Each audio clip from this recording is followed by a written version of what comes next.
Good morning. Episode 78. My name is Scott Stanfield. This is the Modern Longevitarian. I am the Modern Longevitarian. I'm so excited to be here today. And this could be the shortest episode ever. I could just say this one sentence and drop the mic and be out. Okay. The average diet of all 5 blue zones is 90% plant-based. Just drop the mic right there. But we got a comment that came in, right? Let's see here. Richard came in from LinkedIn. You nailed it. This goes hand in hand with our cancer research. Kudos. So thanks, Richard, for tuning in.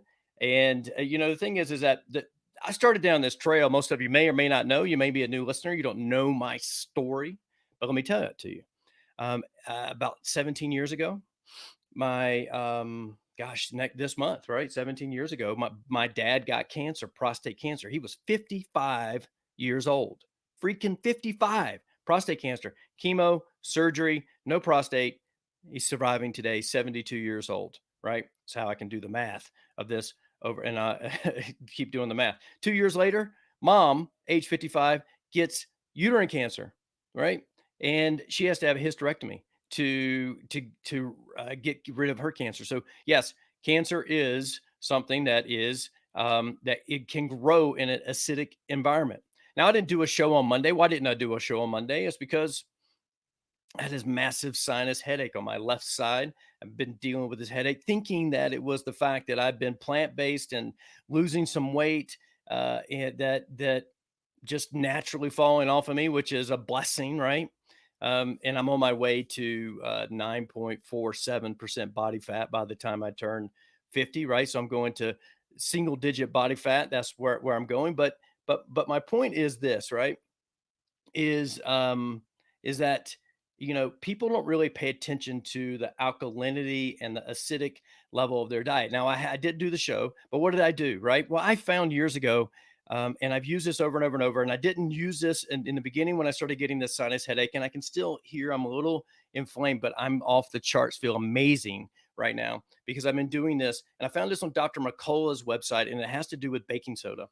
Over 90 years ago, when the swine flu came through the first time, they didn't have Walmarts and vaccines that people could just rush to. Remember the swine flu that came through, right? We've had all these different viruses and COVID and all these different things that come through over the years. It seems like they happen on election years, right? And I think you can Google that and see what happens there. But how did they fight the swine flu back almost 100 years ago? They did it with baking soda. And what happens with baking soda is that it actually alkalines your body. And this is the protocol. You can I think you have to go and actually pay to be a part of Dr. McCullough's secret behind the gated information thing to see this actual post now versus it was on the forward facing free version of his site when I found this.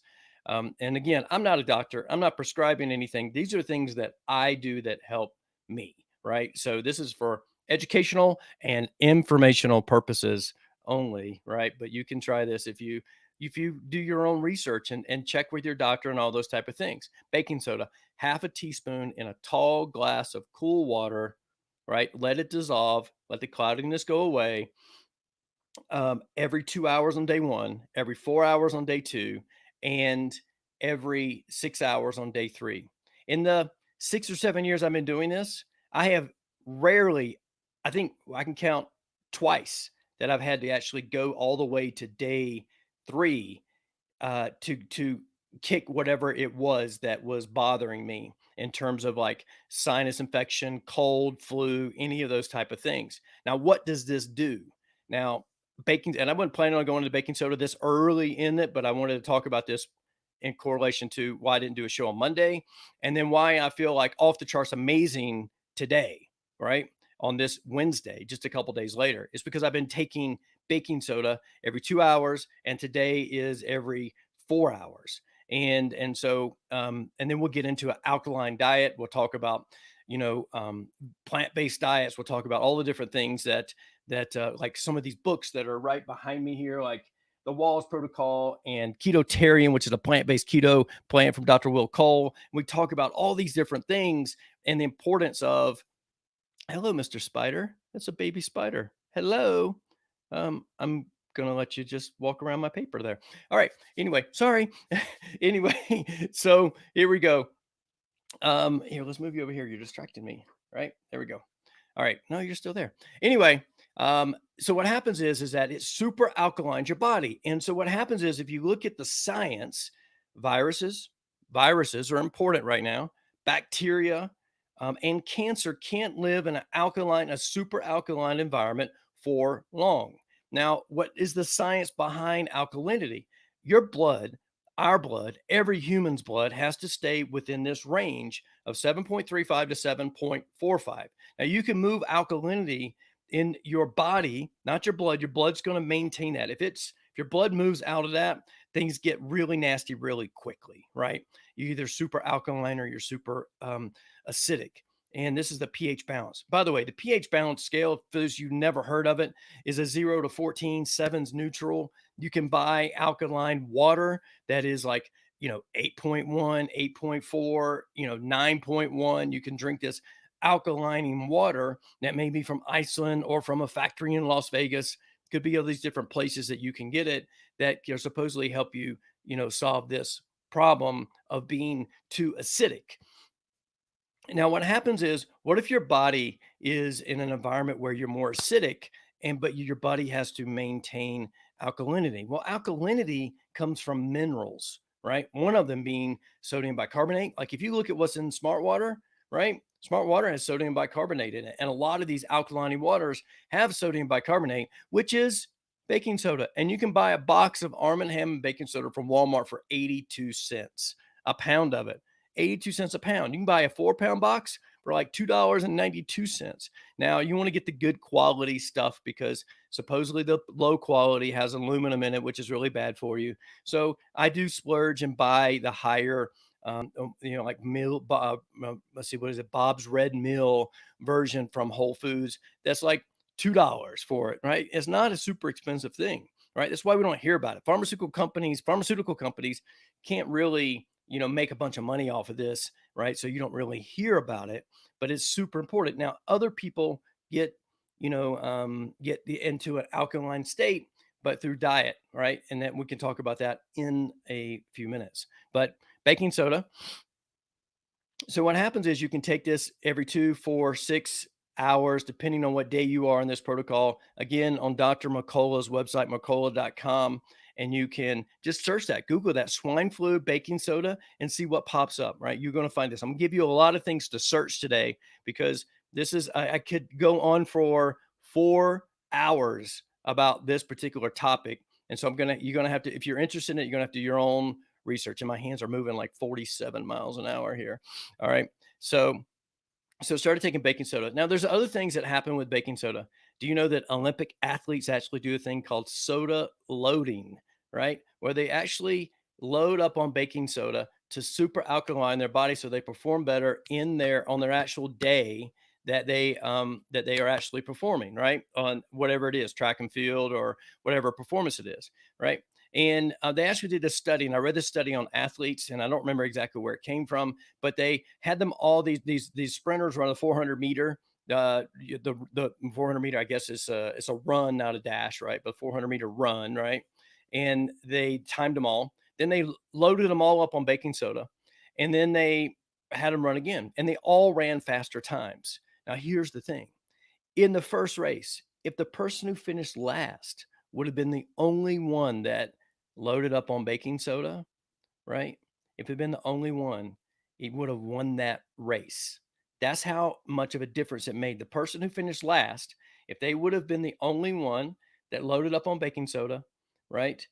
They would have won that particular race. So he went last to first in that time. His time with loaded up on baking soda was fast enough to win the race if nobody else would have loaded up. Now, granted, they're all doing it, but why? What happens is when your body is more alkaline, it can absorb more lactic acid. So your threshold of pain it will be down further down the track, or it could be further down the court, or it could be further down the pool, or it could be, I don't know, in better, you can help you perform better. right? In terms of those different things. So baking soda has been used for different things over the years. The Egyptians even used a version of sodium bicarbonate to preserve mummies, right? To alkaline the mummies and things like that. So it's been used for thousands of years for multiple different things, and it's not just for getting the odors out of your refrigerator or cleaning the kitchen or scrubbing a toilet or those type of things.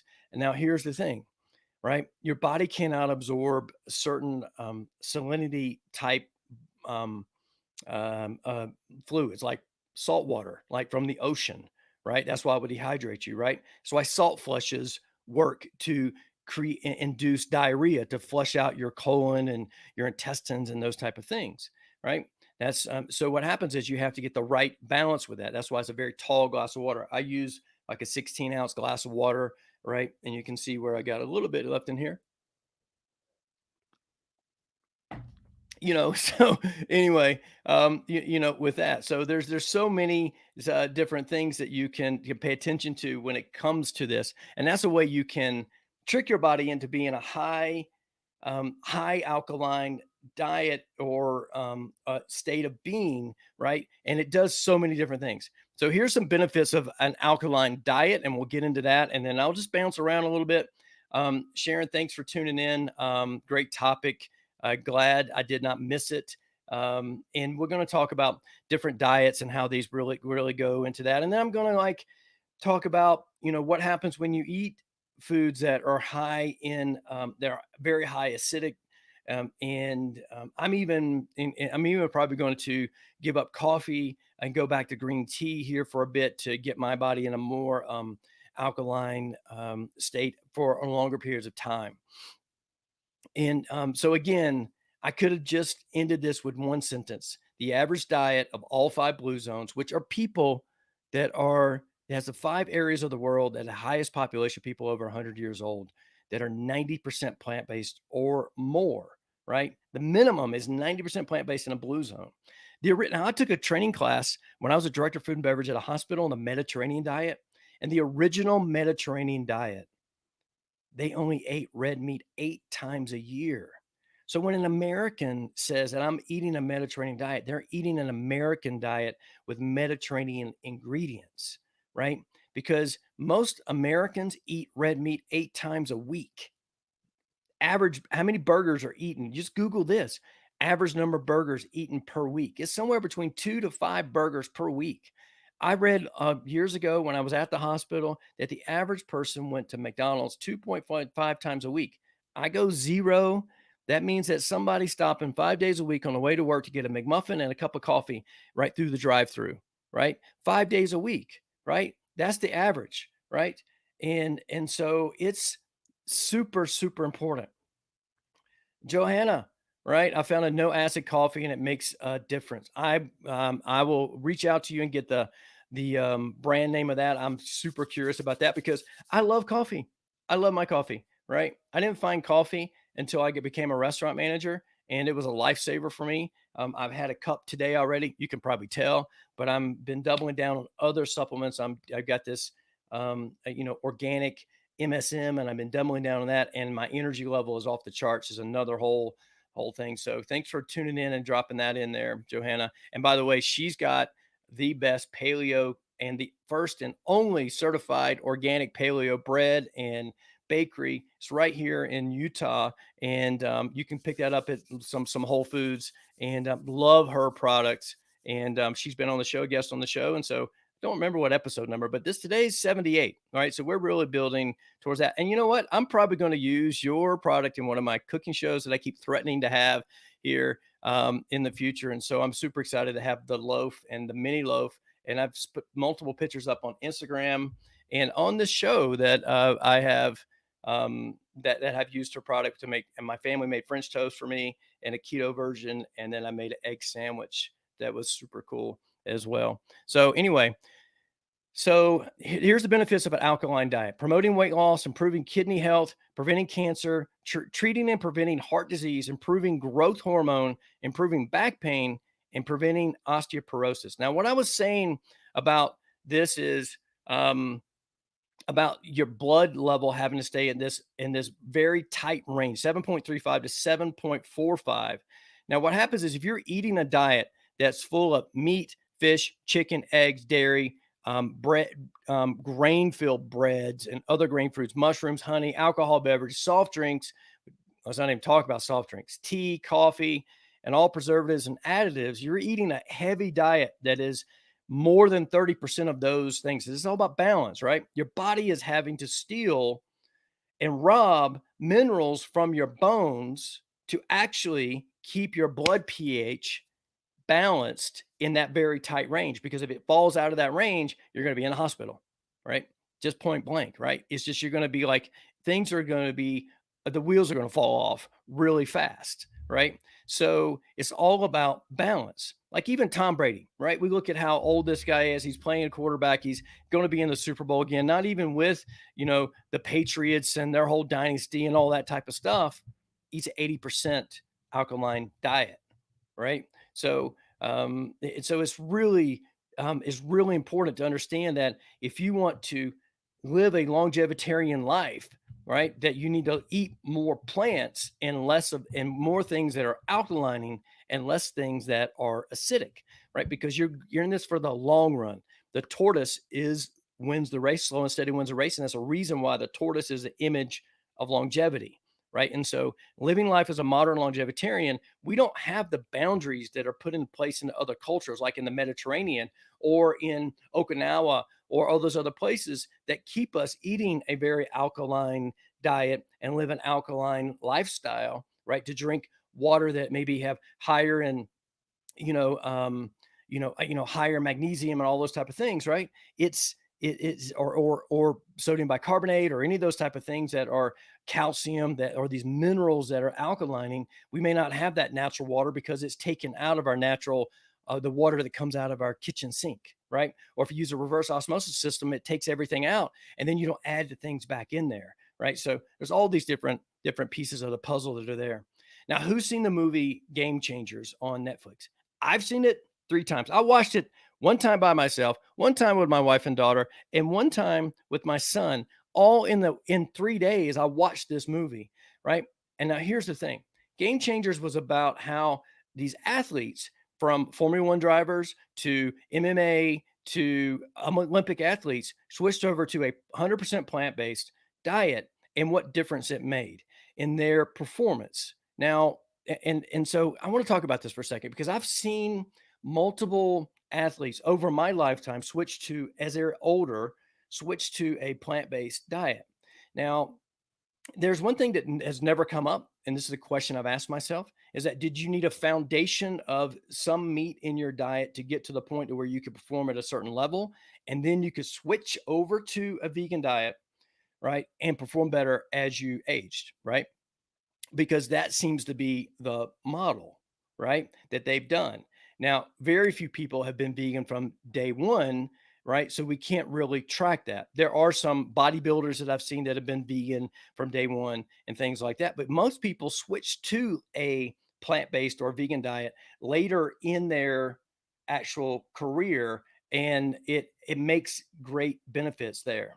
Now, we've had some other comments come in real quick, and we'll get back to this. It's called Tyler's Coffee. It's organic. I go for the decaf. Thanks for the shout out. No, it's my pleasure. I'm super excited about doing the cooking shows, and I wasn't feeling good on Saturday, so that's why I didn't do it as I promised on Friday's show. Kelly Webb tuned in on LinkedIn as well. I'm all in. Great info. Great way to keep track and stay healthy. Thank you.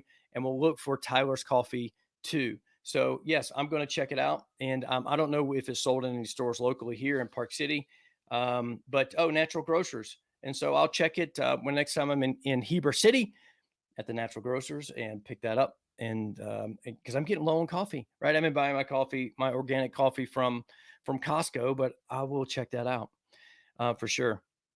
Now think about this, right? What is the purpose of going to plant based, right?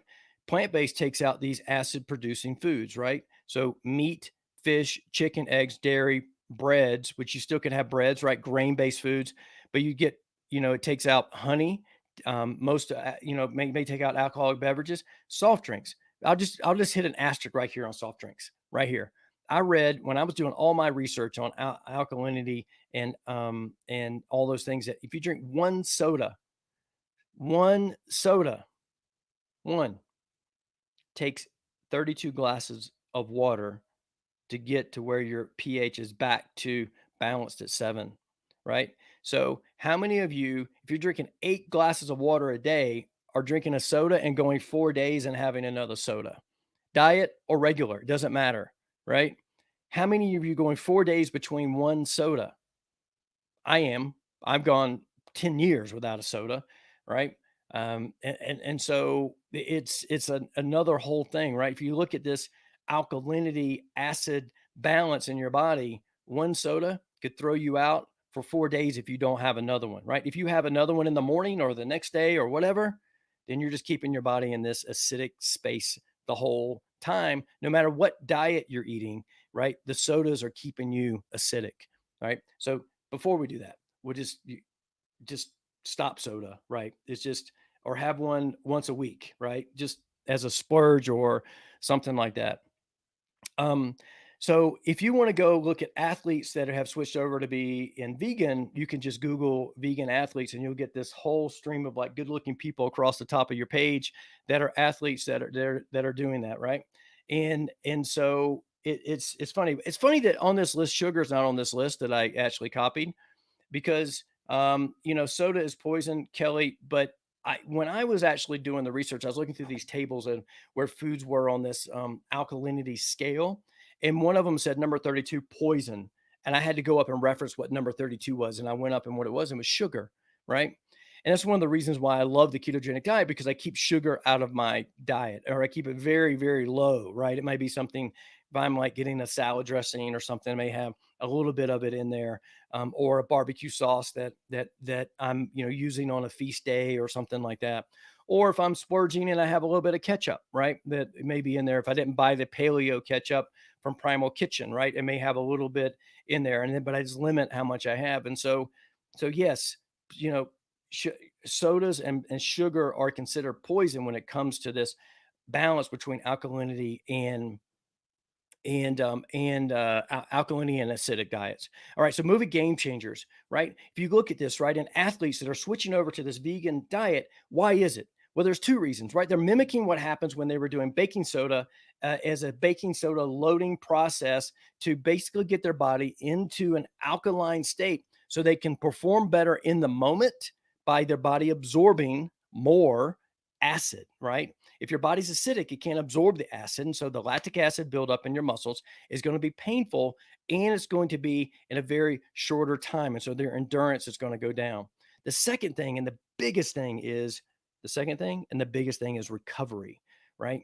Because if the lactic acid buildup in your muscles, right, can be, absorbed during this recovery phase. And the faster you recover, the faster you can get back to your sport, training for your sport. Now, if you were like me as a restaurant manager, it was on my feet 10 hours a day, sometimes managing, right? And I'm in my 40s, right? And, I turned 49 just in March, right? And so what happens is that if you're on your feet a lot, this is your sport, right? And you want to feel better the next day. Don't want to wake up hobbling around and being sore just from doing your job, right? And so the important thing is about recovering, right? Now, here's another thing. If you don't manage your stress or mitigate your stress, stress can actually increase your acidic balance, or make you more acidic than it will alkaline. Now, and I've done multiple things like my wife and I would eat the exact same thing. Yes, I ate like a girl to do this particular thing. My wife is, she's more Mediterranean diet. This is before I was keto, and we would test ourselves with the pH strips, right, to see where we were. And my wife is naturally more alkaline than I am. That may be because she handles stress differently. I don't know. We didn't really think about it at that particular time. But eating the exact same diet, I'm more acidic than my wife. And so what happens is that you may naturally, maybe stress level, maybe your genetics, it may be, I don't know what it is, but you may naturally be more acidic or alkaline than people that live in your house, right? So you have to pay attention to this. So I do like supplementing with baking soda to get my alkalinity up from time to time. And so I actually have gone a long periods of time where I've done it in the morning and the evening, but then I didn't like doing that because when I stopped taking it, it gave me like I wasn't processing. I don't think I was digesting food the right way because it was, I didn't have the right acid balance in my stomach and things like that. So you gotta be careful with these things. It's not like don't go over the edge, don't do too much, right? And don't do that. And so it's super important. So it's about recovery. Now I wrote this morning. I just want to read this here. So, and if you watch my shows a lot, I'll read some things in that I've written in the morning when I've had this moment of clarity, right? So, it's about recovery, and the more alkaline your body is, and it is the more lactic acid it can absorb in the moment to move the pain threshold further down the track, the field, the court, and the pool. This is also helps a great deal with recovery. No pun, but this is the game changer. The faster you recover, the faster you can get back to training and back to your life, even if you're not an athlete. Now, who's against this? Now, first of all, Lori just came in with a comment as well. Lori says, "So I'm raw plant based. Um, so really hard to get into ketosis, but I have all the natural drinks that switches my body fuels with 59 minutes so I can reap all the benefits of ketosis and be plant-based." Well, here's the thing. You're right. If you're 100% raw plant-based, it's going to be difficult to get into ketosis because keto is a lifestyle, it's a metabolic phase that your body goes into, right? And it's in that phase because it's got a lack of carbohydrates or net carbs, right? And so if you're eating foods with a lot of fiber, you can, you can get your body into ketosis, but here's the thing. There's two ways to get into ketosis. One is eliminating carbs from your diet, eating low carb or eating ketogenic style foods, right? The second way is fasting, right? And so, Laura, you can get into ketosis and eat like my friend Kevin Rayo, that was in the fasting documentary. It was on my Modern Longevitarian podcast. It's been live on my show here. He goes into ketosis every day and eats up to 200 carbs a day, right? Because he works out in a fasted state. So there's two ways to get into ketosis. Yeah, if you're going to eat 3 meals a day and keep your insulin up here, and because you're eating so many carbohydrates, you won't get into ketosis. But you can fast long enough, right?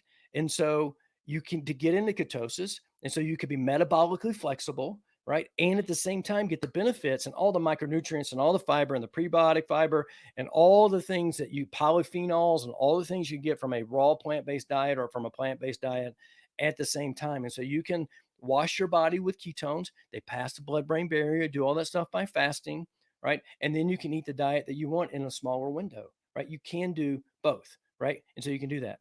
And you're saying that you do fast regularly. Okay, perfect.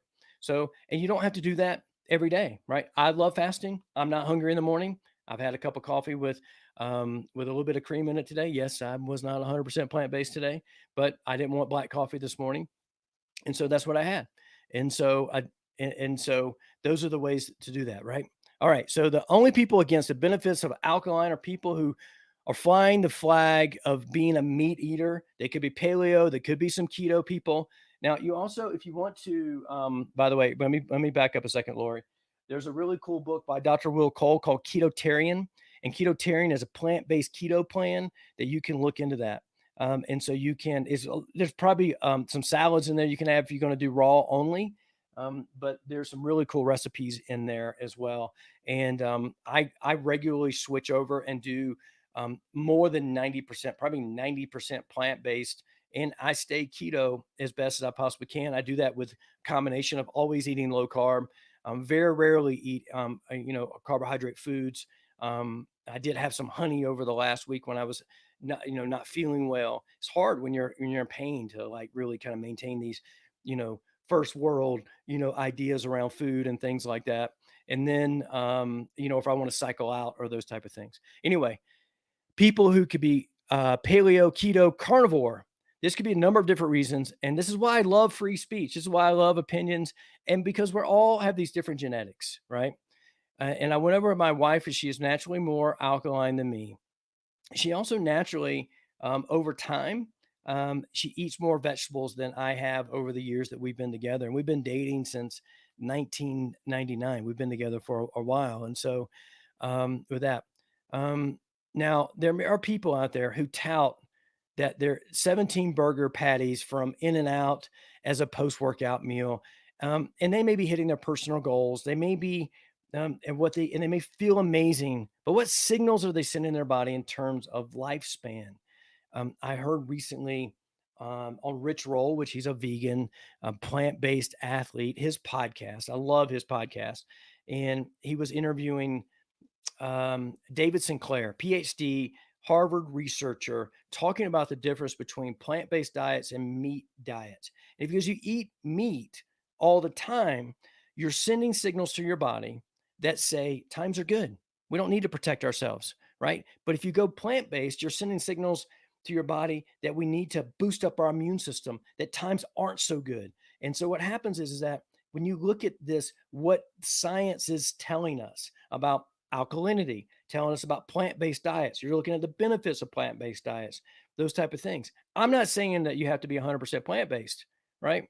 I'm just saying that, 70-30 may not be enough, right? You may need to be 80-20 or 90-10, like in the blue zones, is what I'm saying, right? To focus more on a longevity diet. Now, if I was working before I really started the Modern Longevitarian, started the website and did all those things, I was eating more meat. But when I started saying, well, you know what? I've got to live as a modern longevitarian because I'm putting this out in the world, I automatically went more plant-based. I bought The Longevity Diet by Victor Longo. It's another book right over my shoulder here, right behind me.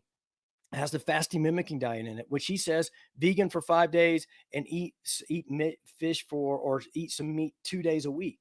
So he's 5 day vegan, right? So again, we're not 100% because it's hard sometimes to be vegan 100% of the time and get all the nutrients you need, right? So back to these people that, that may be touting that you need to eat meat. People who fly the paleo flag, fly the carnivore flag, right? They made genetically superior liver that pumps out toxins like a 1947 Ford diesel that never stops, never gets bogged down, and can pull a World War II tank out that is submerged in quicksand. Yes, right? If somebody's eating 17 burger patties from In and Out, how much antibiotics, glyphosate, how many things are they getting? Toxins do they get in their body that their body then, their liver and their detox pathways have to then clear out of their body? How many? Right? We don't even know, right? Have we tested those type of things? Right? So those are the things to be really, really, really conscious of. That's why this is the modern longevitarian, not longevitarian, right? Because we are dealing with things in our world that the people in the blue zones, people who were born 100 years ago, did not and do not have to deal with on a day in, day out basis of this toxic overload, right? All right, Lori, let's see what you got here. We are also different genetic, different blood types. So we all have different needs. Yes. And I think the biggest thing, Lori, before you get any of that stuff is different mindsets, right? Because, with one of my coaching clients, I was like talking to him about going on more plant-based, like, and his response was, no, I need meat protein. And I was like, there's no scientific reason why you need meat protein in my head is what I'm telling myself, right? I'm not going to argue with them, but if that's what they believe, what somebody believes that they need to be healthy, the mindset's going to help them do that. And by the way, no, I have not used CMOS at all, right? And so yes, the mindset around what we need, right, is super, super important. Now, for me, when I say I'm going to go plant based, I'm going to go vegan, I'm going to be keto, all of mine is around how I can optimize my performance, optimize thyself, right? To perform my best day in and day out. Where somebody else, like my wife, loves animals and she may not, want to eat animals or eat meat because of it's inhumane in her mind, right? So there's different reasons why people will do this, right? Do I love animals? Yes. I mean, gosh, we've got I took pictures this morning and I can post up if anybody wants to see them of some moose that we have in the backyard. We have 2 dogs, we have a cat, we have lovebirds who are nesting on some eggs. We've got chickens that actually lay eggs for us to eat. And so we've had our cat for 20 years and all these different things, right? So and we've had multiple animals along the time. So do I love animals? Yes. Do I think it's inhumane to have animals in feedlots and crammed together in houses and grown specifically just to game the system and to be a factory farm? Yes. And that's why I don't like working in restaurants anymore, because it's all about gaming the system just so a bunch of people make money, and they don't care about about the health of our of our country and the people, right? That's why, right? And so you look at you look at what's how USDA prime grade beef is raised and what they have to feed them to get them all fat, so people can love the fact that this is a well marbled ribeye, right? So yes, I'm against that, right? We buy our if we're going to have beef, right? We buy it from a local farmer who raises the cattle, is naturally grass fed, pasture raised. He slaughters it. He handles all the things, right? Dry ages it, and we do that. But we have it on a rare occasion. It's not like an everyday thing for us, right? It's not. And so I loved eating in plant based because of all the benefits that it has, for us along the way. I could go on forever and ever and ever. If anybody has any questions, drop any questions in the comments right now, and we can talk about this, because you know it's like we can manipulate studies either way, right? You can say, yes, I'm leaner because I'm on the carnivore diet, but I heard Dr. Ken Berry, he's an MD. He said that he does better on a carnivore diet, but he only after he really understood why. Right? He had his DNA tested, his genetics tested. He had more Cro-Magnon DNA than 97% of the population. So he thinks he does better eating more meat because his genetic makeup that makes him different, right? Somebody else may have a different genetic makeup, right? But the numbers don't lie when it comes to the blue zones. 90% plant-based. That's why the blue zones say in your diet have a plant slant, right? For me, I call it fuel. Food is fuel. And for someone who grew up racing go-karts, I see this fuel as as a great analogy and understanding. And there's 5 F's inside of fuel. One is clean food. We talked about that. Non-GMO organic food. Okay. Number 2 would be fiber, right? When you understand the importance of fiber in your diet and how it feeds not only your microbiome, the good bacteria, but the overall ecosystem called the microbiota, and how that happens, right? So when I did in December, I did a candida cleanse, and I would eat pistachios or cashews every day like it was part of my job description. Like bullet point, 2 p.m., you've got to eat 4 pounds of nuts, right? Went through that candida cleanse. I now do not crave nuts anymore. And I do not, and I eat them probably once a week, just out of habit, right? But I do not have pounds of cashews, pistachios, or peanut butter in my pantry anymore because I do not crave it anymore. So that candida cleanse changed my microbiota, the balance in my ecosystem, and therefore my food cravings changed, right? Food is fuel. All right. So we've got clean food, we've got fiber. Now we have fasting, right? Fasting is important. Dr. Jason Fung said this. Dr. Jason Fung said this, and I love this quote: our bodies were designed for feast and famine, not feast, feast, feast. And I think that he used feast 3 times for breakfast, lunch, and dinner. Now, breakfast is the most important meal of the day. And for you, if you're a morning person, that may be in the morning when you get up. But for someone who's a night owl like me, it may be at 2 o'clock in the afternoon, right? And so, yes, there are and there's questions coming in. I see these questions coming in, and I'm going to get to those, Shara, here in a second. And Sharon, I got a lot of S's today, right? So with that, all right. And so the third one is feasting, not cheat days, but feast days, where you can break your fast at different times of the day. Or like for me, I will break my fast earlier in the AM on Sundays, right? I will eat more, sometimes up to 3,000 calories, right? And so those type of things, right? To do that. And so, all right, so we've got clean food. So clean food, that's the first F, food, clean, right? Fiber, right? Then we've got feasting, fasting, and then metabolic flexibility, which comes from the fasting, or from eating a low carb diet to from time to time to get your body where it burns fat as fuel and it burns carbohydrates as fuel. So this is important, right? And it's super important to understand just this one pillar because we are what we eat and we are when we eat, right? But it all bounces off of our circadian clock, our natural sleep rhythms. So if you want to understand all that, go to my website, strongforlonger.com, and download my book, Outstanding Landing. It's for free, right? Outstanding Landing, how to get the sleep of your dreams. And you can build your diet schedule, your eating, your feeding windows off of your sleep cycle, right? Well, this is most people don't talk about that, right? They just say 16-8, don't eat breakfast, eat a late lunch and eat dinner, right? But my friend Bob Wholesale, he's 78 years old. He's a morning person. He eats breakfast, he's keto, he eats at 2 o'clock in the afternoon, and then he doesn't eat dinner, right? Complete opposite schedule on me. The first time I normally eat is around 2 o'clock in the afternoon. I eat late because I go to bed late, right? And then so you got to think if I eat at 2 o'clock and I have an 8 hour window, I can eat at 10 o'clock at night, right? And then I go to bed about midnight, sometimes 1 o'clock in the morning, like last night. And then I get up and I don't eat. I just have coffee in the morning and some water. That's it, right? So those are the things, right? All right. So let's see here. Sharon said, food is fuel is a great perspective. Thank you, Sharon. That means a lot. How do you stop cravings on cheese? This is simple. You got to stop eating the cheese, right? Because cheese is actually designed to keep you craving it. So you've got to wean yourself off of that.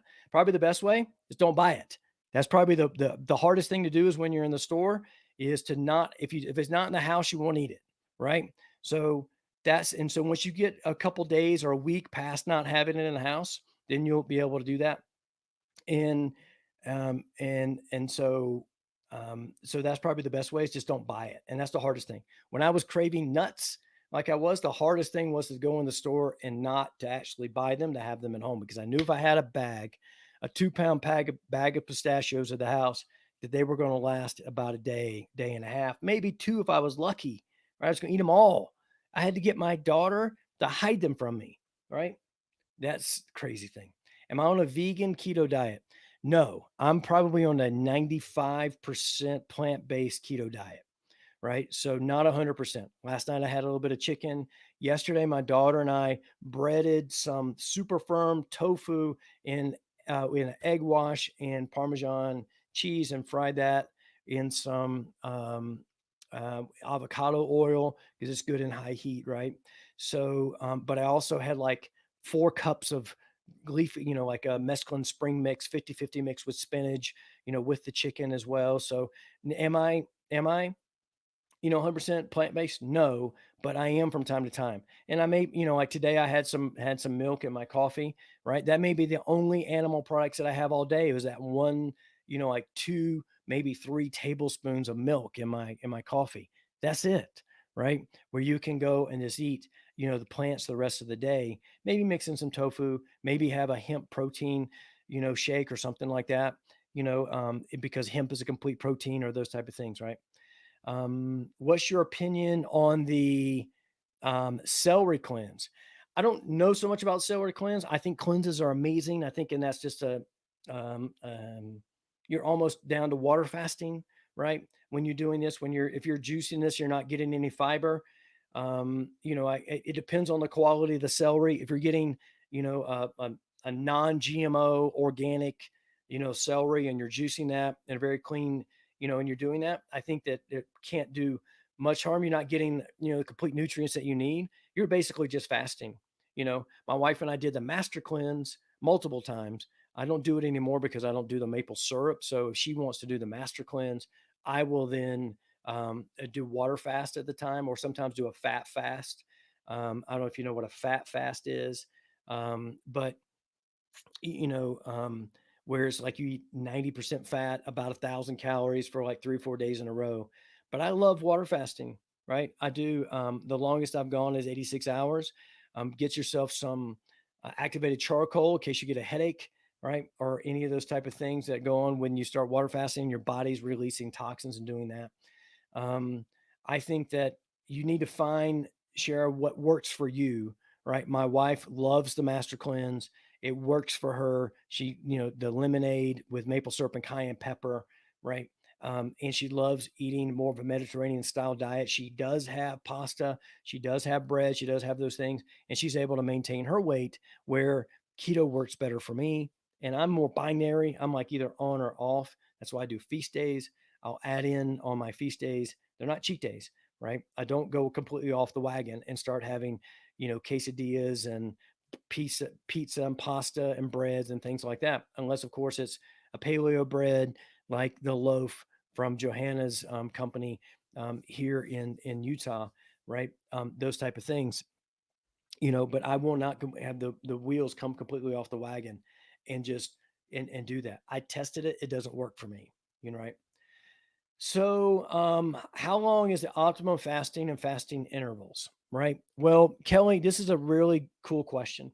Um, because this is you got, I don't know how long you're fasting now. Maybe you can put that in, let me know. Some people can go there. There's so many benefits that happen, at different places. The minimum, I mean, if you're not eating right now, you're actually doing a micro intermittent fast, right? Like I'm not fasting. I mean, I'm not eating right now during this show. So I've been fasting, you know, if I had my coffee, at an hour ago. So I've been fasting for an hour, right? So is that optimal? No, not really. But if you look at the whole grand scheme of things, right? Where you can, let's say the minimum 16 hours, right? But let's just explain it this way, Kelly, right? If you spike your insulin, all right. And I got this from Dr. Mindy Pelz. I actually interviewed her for my podcast. You can look at that episode on any podcast platform that you have. But I learned this from her, and it's super cool. Let's say that you have something, high glycemic food or fruit or not vegetable, but a fruit or grains or bread or pasta, which are all grains, right? There's something like that, that ice cream, sugar, a soda that spikes your insulin, right? So your insulin spiked, right? It's going to take 13 hours for that insulin to go back down to where the signal switches from store fat to burn fat. So 13 hours, right? You're just getting the hormone response flipped over, the switch flipped that it's okay to burn fat. That's why 16-hour minimum intermittent fasting works, because you have a 3-hour window that um, you are actually um, you are actually burning fat versus storing fat. Now, what happens is if you get up and you have breakfast in the morning, you have a bagel, cereal, oatmeal, sugar in your coffee, or a soda, right? Some people here in Utah have sodas for breakfast to get their caffeine. And I learned that when I worked at the hospital, right? Um, you spike your insulin, right? At 7 o'clock in the morning, right? Then you have lunch at 12 noon and you have a balsamic vinaigrette that has sugar in it, right? You spike your insulin, right? You had a salad, you thought you were eating healthy, but your insulin spiked, right? Then you come home for dinner and you have pizza, pasta, sandwich, French fries, potatoes, something that spikes your insulin, right? So spiked, and you had a snack, you had a cookie in the afternoon or coffee cake with your coffee or something like that at 2 o'clock in the afternoon. So spike, spike, spike, spike, right? You go to bed with it spiked 13 hours. Let's say you go to bed at 10 o'clock at night. You got to go 13 hours before your insulin actually gets to the point where the switch is flipped to okay to burn fat. Okay. So then 13 hours. So you got to go 10 a.m. in the morning. You got to go another 3 hours. You've got to go to 1 o'clock in the afternoon before you actually flip this over. Right. So 16 is the minimum. But when you get to 24 hours, you got things like BNF1, which is brain fertilizer that's going to be released. You're going to have autophagy. Autophagy is actually the self-eating process where your body actually eats the damaged cells and replaces it with healthy cells, right? So look up autophagy fasting, or if you're looking for that, right? Or look up different types of fasting protocols.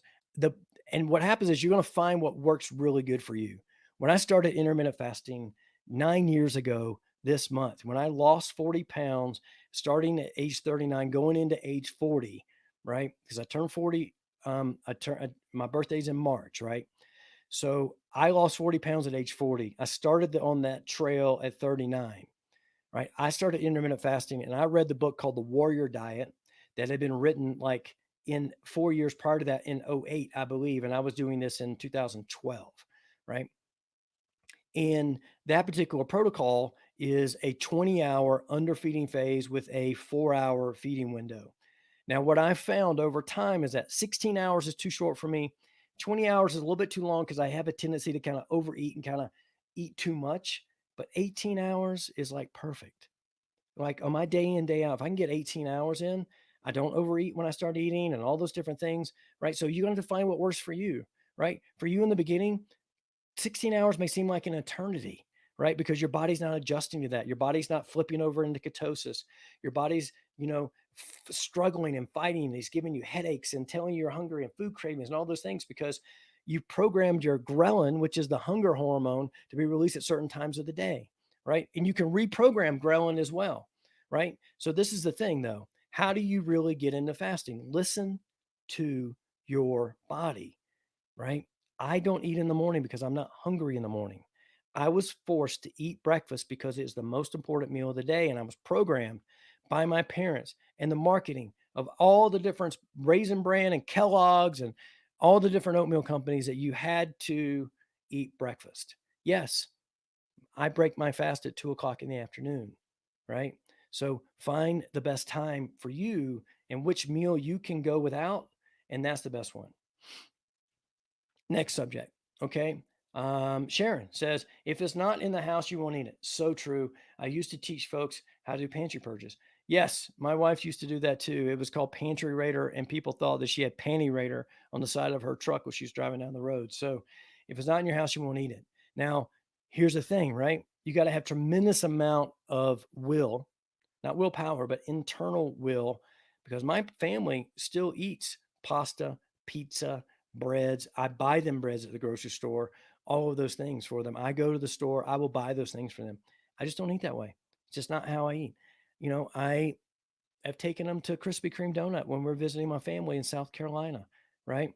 I buy a cup of coffee and a Krispy Kreme hat as a joke, right? Don't eat Krispy Kreme donuts. Love them. Grew up on them, right? Don't eat French fries. Don't eat any of those things, right? So you can't have those things in your house and eat differently. Now, here's the key. If your family has tacos, right? When I switched over to ketogenic diet, I would make mine into a taco salad, right? So the same ingredients, just have pull salad mix out and make a taco salad while my family's having tacos. Now you can buy siete grain-free taco shells. You can buy real coconut tortilla shells. You can buy siete tortilla shells. You can make all these things, or you can make taco shells out of cheese, right? If you're eating cheese, right? Sorry, Cheryl, right, for that. But my point being is that you can eat similar diets of what your family's eating or similar foods that your family's eating, but convert them over into what you're doing, right? With that. All right, so here we go. Do you eat fruits or just veggies? I eat berries. I don't eat bananas or any kind of high glycemic foods like that. I'll put about a half a cup of blueberries in a keto smoothie. The other night I was eating, we had some frozen organic raspberry and blueberries. I pulled those out, let them thaw, and I ate those as my dessert. And so I will eat, occasionally I will have a strawberry. Once a year, I'll have a strawberry, but I will blackberries, blueberries, raspberries once a month, a couple times a month. I will have that. Eat lots of veggies, right? Because you look at someone like the Walls protocol from Dr. Terry Walls, who put her MS in remission. She's over 6 foot tall, so I don't eat the same amounts as she does. I'm 5'10", but she will eat 9 cups of vegetables a day in her non-ketogenic phase of her diet. Is 6 cups of vegetables with her ketogenic phase of her particular diet. She uses paleo principles, so she does have some meat in there. But you can you just if you start really calculating how many net carbs you can have and stay in a ketogenic, stay around 50 net carbs. So that's like a truckload full of vegetables, considering the fiber. Like if you go, let's think about this: an avocado, gross carbs 13. Okay, and so excuse me one second. So gross carbs 13. It has 10 grams of fiber. Net, a whole avocado that's going to have like 250 calories in it with this high healthy fats, right? This healthy fat in their avocado oil is going to have 10 grams of fiber in it. 3 net carbs. You could have 2 avocados in a day, have 500 calories, and have 6 carbs, right? 2 avocados, right? And you do that, I mean, it's like you can put that on salads, right? So there's all these different things you can do, right? So, and there's so much potassium and in a actual avocado. I think God gave us, or the universe or Mother Nature, whoever you want to talk to, gave us 3 ways of getting potassium in our diets. One is banana. It's going to be at 100 calories, 25 grams of carbs in it, and a high glycemic and spike your insulin, right? Same thing with coconut water. It's going to have more potassium in it than a banana, but it's going to have lots of sugar in it. It's going to spike your insulin. But then you're going to have an avocado, and that was made for us low carb people, right? Who didn't want to spike their insulin, right? And so you can get it that way. You can make guacamole. You can do all kind of things with it. Here's my smoothie recipe that I do, right? So a half a cup of blueberries, right? I will put in somewhere between a quarter to a half of avocado, depending on my calorie count, what I'm looking for that day. And I will put like 4 cups of spring mix in, or whatever salad mix we have, Power Greens from Whole Foods, Costco, right? I'll put that in there. I will then put in some flaxseed. I'll put in some maca powder. I'll put in sometimes hemp protein or hemp seeds, right, in there. And I'll sweeten that with a little bit of stevia if I choose to, right? I'll put in, I will skin, or peel half of a lemon or a lime, and I want the fiber from the pulp of the lemon lime in there, and I'll put that in that. And so I got that trick for my wife, right? She loves the citrus aspect of kind of balancing out the bitterness of all those greens in there. But you think about this, what am I doing? I'm actually taking the makings of a salad and I'm putting it into a Vitamix, and I'm blending it up and then drinking it as a smoothie. 4 cups of greens, avocado, some berries, right? And then what does a salad dressing do? Like a salad dressing, it sweetens up or covers up the bitterness of all these greens that we put in there. So I'm doing the same thing, right? And so, yes, Laura, to answer your question, I do eat some fruit, but they're only berries, blackberries, raspberries, blueberries. But a lot of times that will go into a smoothie, but I'll keep my macros down on a low level. All right, John Jensen. Thanks, Scott. Lots of great information. I find it interesting how many people fill their minds with trivial information like sports stats or the latest news and have no idea about their body or what they should be putting in. Let them know what their spleen is or what it does. Keep educating. So necessary. It's John. John is really, thank you very much. I really appreciate it. And I really appreciate you being a avid listener, watcher of the show. It's really funny, right? It's funny. I don't really watch sports anymore. I mentioned Tom Brady today because I saw that he was going to be, I thought it was an interesting story of him being in the Super Bowl. And I love, and I use a lot of sports analogies in my training for leadership when it comes to managing restaurants. But a lot of my stories are outdated because I don't watch any of the new athletes anymore or what's happening in sports today.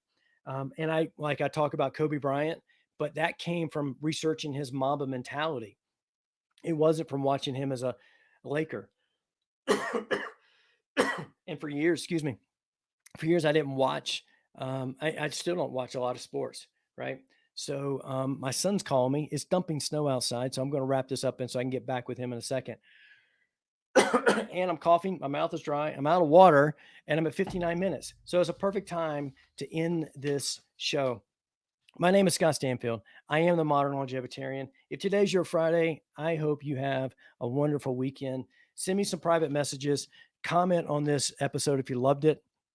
Share it with somebody who needs to hear it, right? And again, it's time to roll the credits because I'm getting ready to cough. My name is Scott Stanfield. This is the Modern Longevitarian. Cheers.